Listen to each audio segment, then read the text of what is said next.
security issues that you have with transport. Some of these guys are very dangerous people, and whether they're native from Iowa City or from elsewhere, it doesn't really matter. We've got a jail that's full of people that aren't open. Given the right opportunity, they'll do it again. Questions, comments? Sam, I have one for you. I wonder if you could just, it's kind of water under the bridge because we've already had 2 votes, but were you supportive of the plan that we came up with last time? Was there anything that you saw as a glaring error or mistake? I've always been in support of the new jail. That's the one that I'm most intimately familiar with. And I'm more or less neutral on the notion of a combined courthouse facility. And I know that's probably sparked a lot of the complaints is why do we need this? Why do we need that?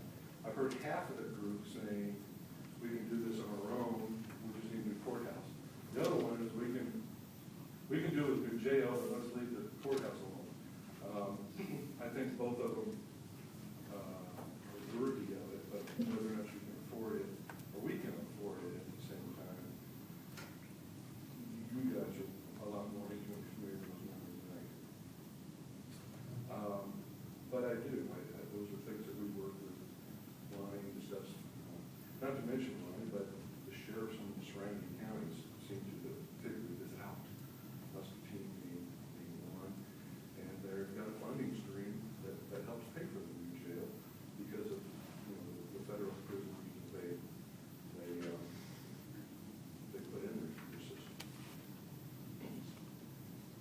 Sam, I have one question for you. Have you guys talked internally, I know we haven't, but on your feelings on whether it should be located downtown or, there's people who believe it should be out of town, and have you guys discussed it internally as far as how that would affect you when you're making arrests with increased transportation time or not? I know that you weren't here in 2000 when the last referendum took place, but that was a big discussion at the time. Iowa City Police, I remember, if I recall correctly, the chief, wasn't too thrilled with having to transport them out to where the Joint Communication Center is now.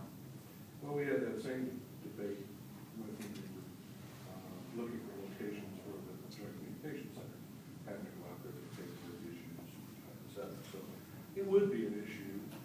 If it's the only way we can get it done, then I understand that. But it does, if you're way out, 10 miles out, then that will add to, the drive time will add to every call that we know if it's someone that has to be taken to jail. The present location is centrally located. It's ideal.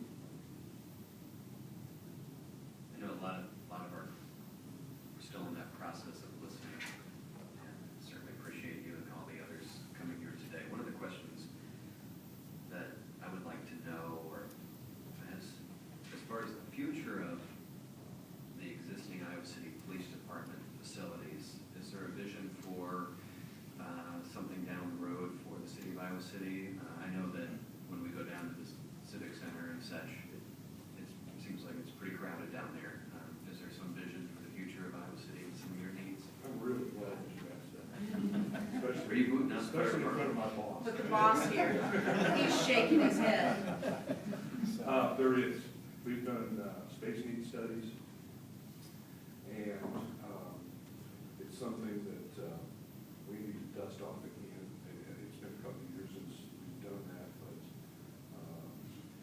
we also knew that we were heading right smack dab into the recession, and it was just not a topic that was going to go over well. So it's about time to dust that off again and rehash that.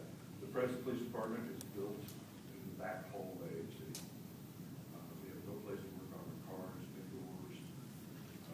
There have been times when we have a choice of taking it to a shop and paying the shop labor, like for a few seen my guy get up, you know, his knees in the snow up under a dash. So we really, there's just a lot of things that our present facility, it was never really built to this permit. We already have our evidence storage is in a second place. And that needs to be within a police department. There's cash, drugs, guns. What can go wrong there? It really needs to be secured within the police department. And presently it's not. Well, and again, as we are kind of just throwing everything back onto the table, it's just something to consider. I think that if there's potential for some synergy between a need that Iowa City has and a need that Johnson County has, there isn't potentially some opportunity there. So just something to. I think there's it's certainly worth discussing, something the sheriff and I have discussed over the years. I knew how you were going to answer. In fact, yeah, I served on the public safety subcommittee of Vision Iowa City 2000 back in the 90s. And on the public safety committee, Chief Winkelhagen at the time was very, very adamant about the fact that back in 19, whatever year that was. you Well, folks were on continue stage. You really are old, because I was on one of those Were committees you on one of too. those too? Yeah. As the city continues to grow, as we gain in population and gain just in physical size, I think it's something, I don't know, Tom has discussed, we bring the entire city hall at some point, how we do that, so, those discussions are certainly ongoing in the city. Thanks for the information. Thank you so much, Sam. Anything else you want? I just want to age myself, but I remember that police station was in 10 block of South Lynch. Did you work that? Just one more question. Sure. And I was gonna ask this of one of the police chiefs, but, you say that paperwork out of the check. What do you guys have to go out there and get? It's typically when something is entered as stolen property or a person, like a warrant, for example, when they're signed, typically that original goes out to the jail. Most jails throughout the country won't accept a copy. That'll be the original. That way you know the person hasn't been arrested on this previously. So when we make an arrest on a warrant, we go out to the jail to get the original paperwork, and that paperwork goes with the person to the jail. I was just curious on what can be done electronically versus getting the original papers that you use for the past. I think that's one of those things we hashed and rehashed. Certainly with, email and faxes, there are ways to do this. However, you always run that potential of someone being arrested on it. The original doesn't get pulled because you're using another copy. And then law enforcement comes in contact with that person 2 days later. The original's still sitting in the files. I think that's the ultimate That's why. reason why we don't hold the originals. I'll let Sheriff talk about that. So, I think that's. Is there a magic, before, when we had 2 dispatch centers, where were those papers held? At the sheriff's office? Yeah, because we have the dispatch. Because you had dispatchers there 24/7. So there's no exact reason it's at Jack, except for they're there 24/7. Well, actually, and the job duties of the dispatchers at the time was to do that warrant entry. And so we weren't like gonna give up positions, and you weren't gonna give me new positions to take over that, so it had to go with And that. that's still not gonna happen. I understand. I absolutely, completely understand. But that's why that went to That's Jack. why it went to the JAC, because they're 24/7. The dispatchers, part of their duties, at least for the Johnson County perspective, part of their duties was to do that warrant entry. And we get, the sheriff's office gets a much higher number of warrants, because if the Iowa City Police Department, I'll use an example, will make an OWI arrest, for example. That may be an Iowa City charge originally, but once they make their initial appearance, then on down the road, if they would fail to appear, that's no longer an Iowa City issue or warrant, then it's a fail to appear, and then all those failed to appears come to the sheriff. It doesn't matter what agency the original charge was from. So we had a large number of warrants.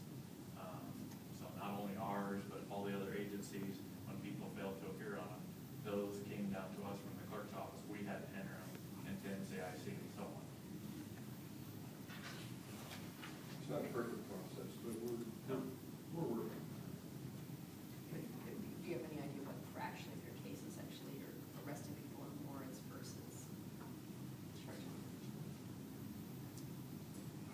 out every other statistic you would want. You asked the wrong question. Thanks, Sam, appreciate it.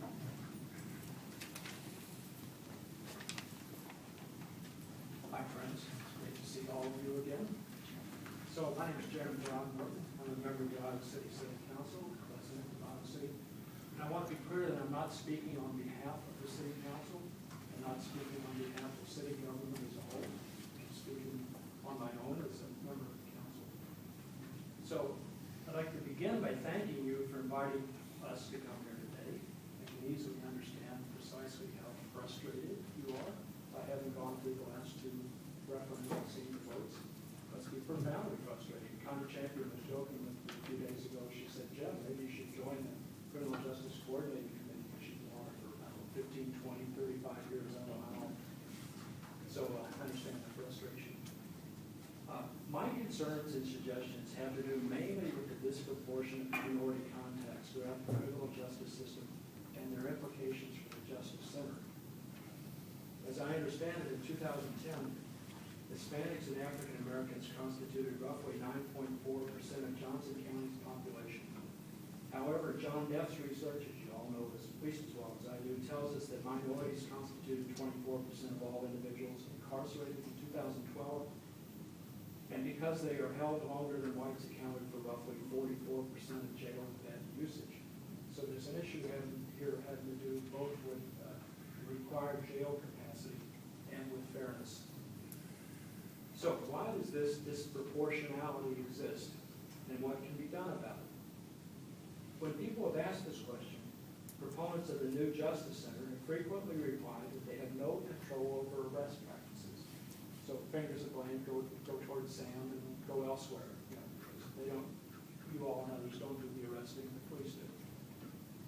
Or proponents often say their hands are often tied by federal and state law.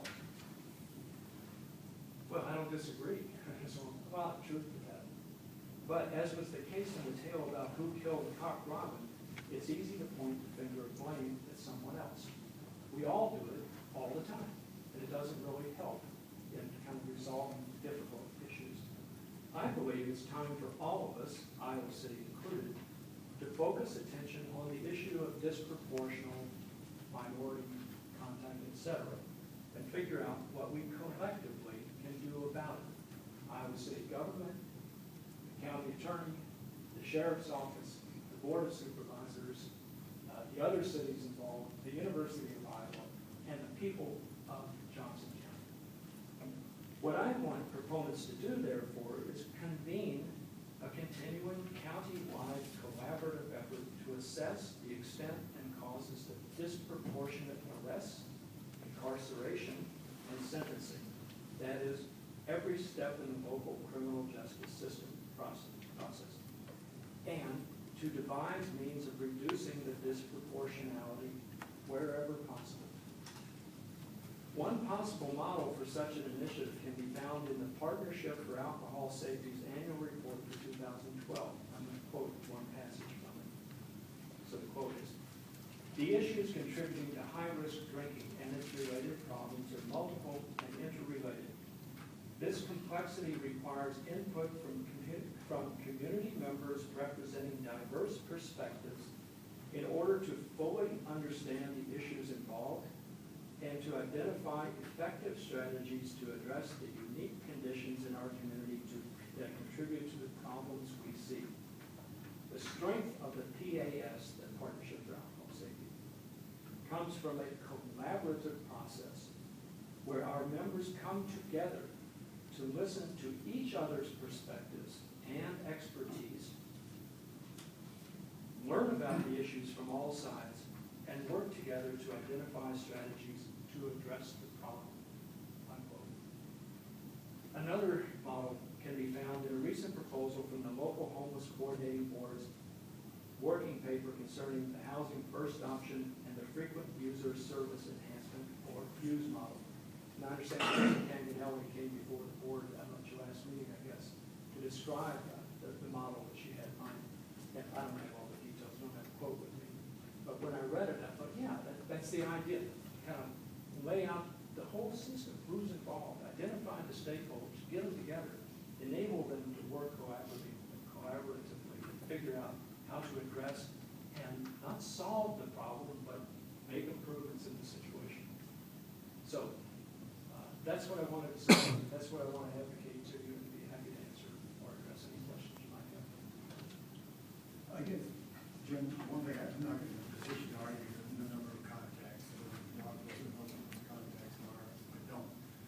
But when I look at the numbers of individuals in jail, I don't think there's anyone in there that has not committed a violent crime of some sort, or a felony of some nature.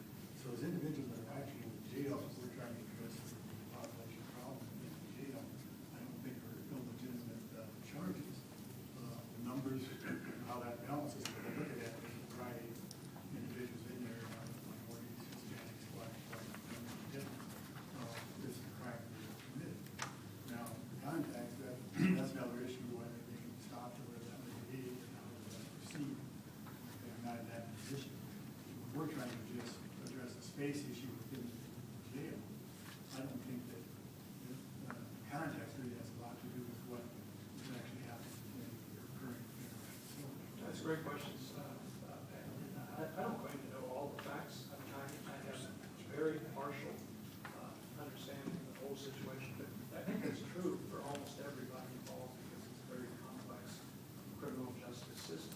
So the question makes me think, why are these folks committing these crimes? So I personally would say that's for the poverty, primarily. So then what can be done about that?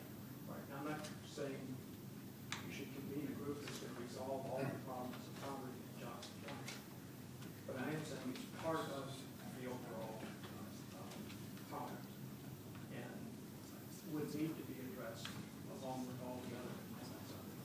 So I want to advocate for a system-wide perspective involving the full range of stakeholders working collaboratively together to help address and at least improve the situation with regard to the overall problem. And I would agree, it's probably poverty as well as drug usage and things like that, trying to spend money to repair businesses. It appears to me.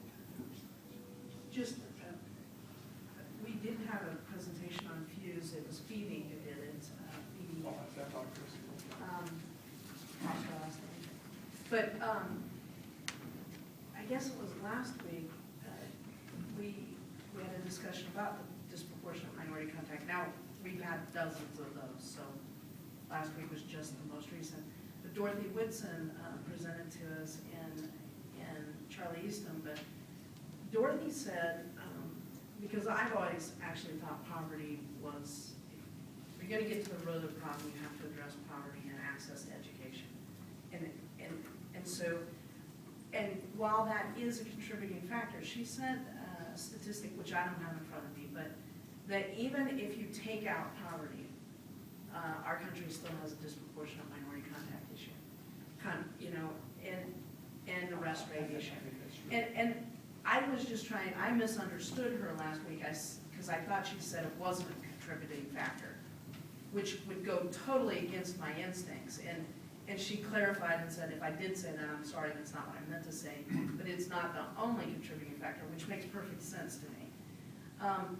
I guess my question, Jim, is I am 100% in agreement with you and everyone else who's made that point. But now what I do about the courthouse and the jail, while we're working on these other issues, and I have been and remain committed to these other issues. I've never not brought it up in a city council race of candidates that I've supported. But, so, I guess I'm not clear what we do now. And if you have any advice, I'd love to have it. Well, when I think about it politically, I think you're not going to pass a referendum unless you address this problem. And I don't say, I'm not putting the burden on the board. Please understand, I'm saying it's a system-wide deal that all of us are involved in. But I don't think the referendum will pass unless you address the problem of disproportionate minority contact throughout the system. And as you can imagine, or probably understand, I know about those, I've had all sorts of conversations with Dorothy Wilson and Charlie Easton and all those other folks involved with the Coalition for Racial Justice. So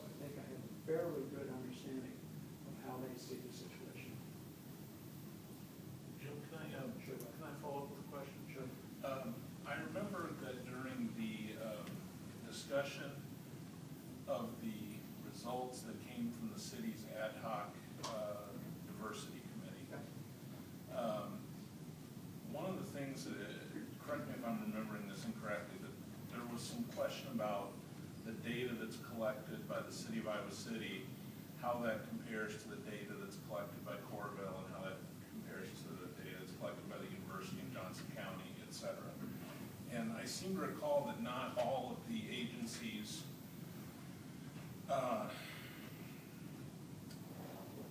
collected the same data or collected it in the same way. Because one of the things that we had talked about was just being stopped. So not necessarily a traffic stop, or not necessarily a ticket.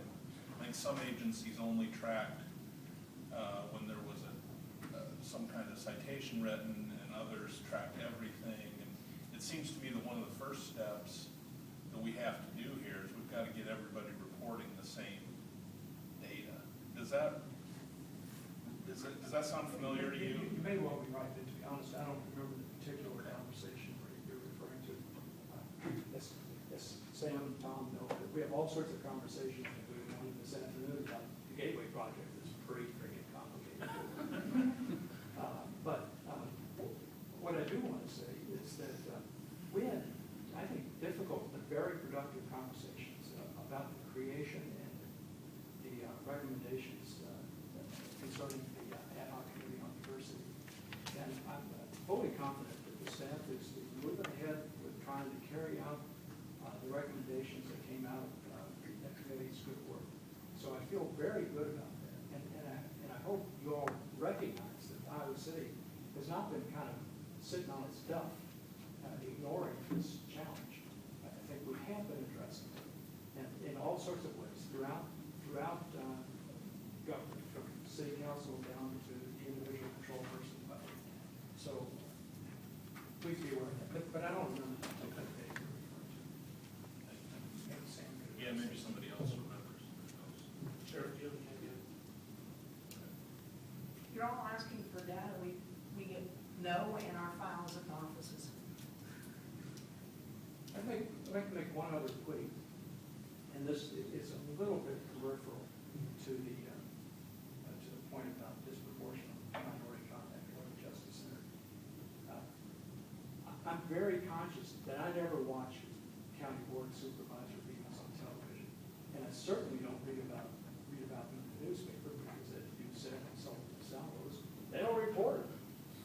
So I don't really know what y'all do, and I don't really know what to say, but I do know what I read, and sometimes it kind of gnaws at me when I see certain things that are said about what Iowa City is doing or what Iowa City is not doing. Just as I know when you see certain things in the paper about what city council members say about what the board's doing, you think, no, and it kind of gnaws at you too. So I guess my plea is for all of us to try to think of us as being in this together, trying to figure out how to improve the quality of life here for all of them. I'm sure you don't do that anyhow, it's just going to express that. Thanks, Jim. Any? Great, thank you. Thanks. Other governmental entities or individuals who'd like to talk to us? Four buildings. I'm Gary Bedford, I'm Chief of Police for the City of Corville. Chief, is Kelly here? No. I was gonna try to get you a new police department, but. Yeah, you just keep this up. Helen's here. Oh, Ellen. Okay. Alan's- Yes, we need a new police department. Just- No, I'm not saying that, that was a jest. I want to thank you also for allowing us to come today and comment on this. It's an important issue. And it's been an issue that has been talked about set for quite some time. I don't remember, Lonnie, I think said 2000, maybe was one of the earlier referendums or something, a long time ago. And I know Sheriff Carpenter was here when that happened, and that failed also. I've been a supporter, personal supporter, and the police department has been supportive certainly of the jail initiatives and trying to fund it. Jail initiatives in the past.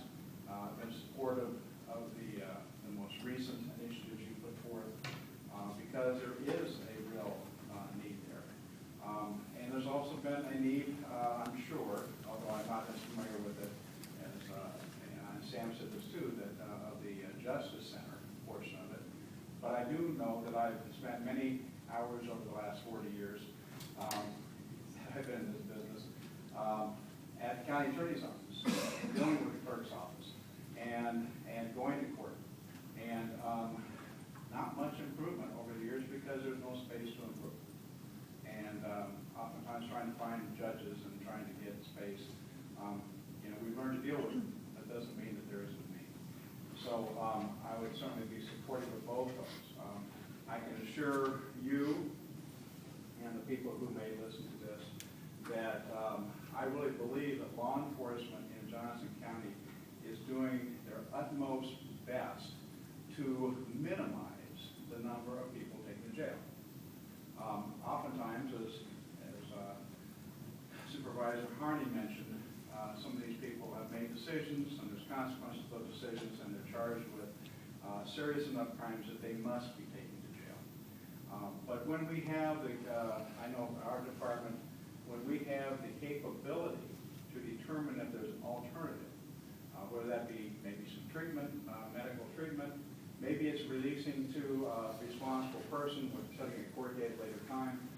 Those things, working with the sheriff's office and other law enforcement over the last several years, in fact, we've tried to minimize the number of people we bring to jail for a couple of reasons, very practical reasons. One, the jail population issue that's been there for a long time. Second of all, most of the time, we take somebody to jail, we do transport, and we have the transportation time over and back, but we also have, especially on a normal or normally busy night, at least an hour sitting outside the jail waiting to get our turn. And that's not because the jail staff isn't working hard. It's because there is no room, there's no facilitating ability to get people in and out. And again, so it's not worth our time and effort to take somebody there who doesn't have to be there. And I think that's important because I hear all the time that we're incarcerating students and for simple misdemeanors, and we're taking all these simple misdemeanors to the jail. I don't think the staff support that, and I can tell you that's not our policy. Now, if we have someone that wants to fight with us, if we have somebody where we have a serious charge, this requires that, of course, we're going to have to follow that. But I think that law enforcement, I know in our department specifically, has tried very hard to minimize that type of impact. And my understanding is, and Sheriff, you know this better than I, that the statistics of your our ongoing jail population is not a high statistic for the misdemeanors, as much as it's the longer term, more serious offenders that we don't really have a choice about. I hesitate to do this, but I think I need to just respond quickly on the disproportionate impact issue. But I figured it would come up anyway. And that's the fact is that we have an officer, command officer, who's been on a committee for quite some time trying to deal with that. So there are some work that law enforcement has been doing, trying with the courts and with in the community to try and work on some of that issue. So we're not unwilling to try and work with that, but bear in mind that our job, at least that affects the jail, and I'll keep it to that at this point, is such that when we have a report of a crime that's been committed, and then we do an investigation, and that investigation leads us to the people we believe are the perpetrators, and we have enough evidence to charge, and we believe they're the ones who did it, race and socioeconomic status really doesn't have much of a bearing at that point. If the evidence leads us to those people, and it is not necessarily a decision that we can make, it's not an optional decision at that point in time. We have an armed robbery, and they say 2 white males are involved, well then we're going to be looking for 2 white males. And anyone of any color or ethnic descent. I mean, it leads us where it does. So it's not, I do agree that we need to all work together and try our very best to do what little bit we all can do, because it's a very big problem, it's a national problem. But it's also something that I think that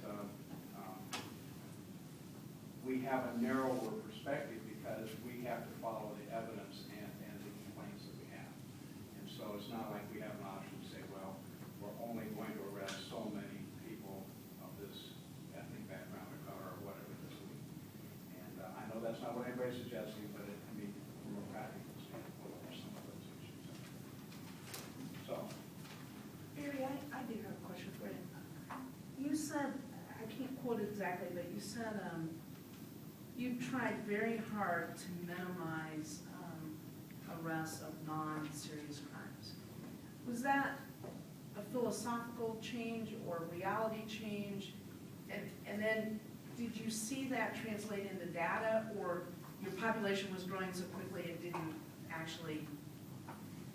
well, I think that a couple of things is that one, because of the jail space needs, you know, the sheriff one time says, hey, you know, we all need to work together on this. And this has been several years ago we talked about that. So, and it wasn't necessarily a philosophical change. I mean, I made mention, I'm the old guy here.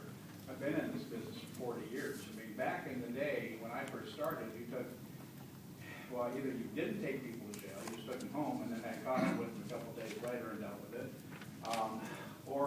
Or you end up taking everybody to jail. And so there's been a lot of philosophical changes over time. So there's been some of those things that have changed societally. And you talked about having an officer off the street potentially for an hour and a half. Yeah. If you're gonna make an arrest, so I suppose that as much as anything Sure. was your incentive to get that That's person back one, out. that certainly played a part in it, and that's certainly one of the things that has happened over the, as the jail got to the point where you had to wait because of processing and everything, you had to say, is this worth our time and effort, do we have other alternatives?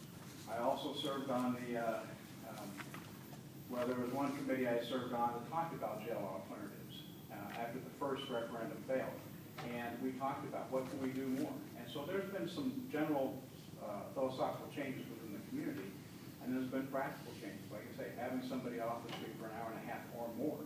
I mean, some nights on a very busy night, they could be over there for more than an hour and a half or more. And that's reality, so we adapt also. But there's certain charges we can't. We have an OWI, and you have no one to release them to. And you can't let them just walk out the door because they walk out the door and walk in front of the car. You know, who's responsible for that? So there's some of those issues where we don't have a choice. But when we have a choice, we have, you know, our policy has been come up with something other. You know, they decide that they commit a misdemeanor and then they start fighting with an officer, or they become violent in some way. That raises the stakes a little bit because it becomes a more serious crime. But so I can't say there was a point in time, Janelle, when we actually did that, as much as the fact that over a shorter period of time, we've come to that, and that's been our policy actually for some time. Did I answer your question? Yep, perfect, thank you. Any other questions for me? This new police station, are you gonna build a small object? This is I will never see a new police station. Ellen's smiling, so you're all right. Yeah, she's, and I don't know if Kelly has walked in yet or not, but I don't think I want to address with that, so at this point, I'll let Sam, I think they have more pressing needs than we do at this point. Thank you very much. Thank I want to make a comment on something that you made, was the fact that you try to take people home. The past experience is that quite often, when you gave that person a break, you left on them, you know, took them home, you ended up selling your spouse or the neighbor, or if you try to avoid the drunk driving charge, you give them to somebody else, go around the block, really, or taking their car or driving away. Those are things you need to weigh out as well, so it really is a challenge of contacts and events. And that's true, and then, again, over the last few decades that we've been in this business, Pat, I mean, we've seen all those things happen, and what you don't want to do is just take somebody home who's intoxicated necessarily, and then you take them home, and then they walk out the back door, and then they drive and hurt or kill somebody, or all of a sudden get themselves hurt. So, I mean, there's a balance, always a balance. But try as we may, whenever possible, if we want to try and get people to the point where we don't have to take them to jail. That is a goal that we have, and we try to follow that as much as possible. When that doesn't happen, I'm always asking why. What was the situation here? Why we had to take this person to jail?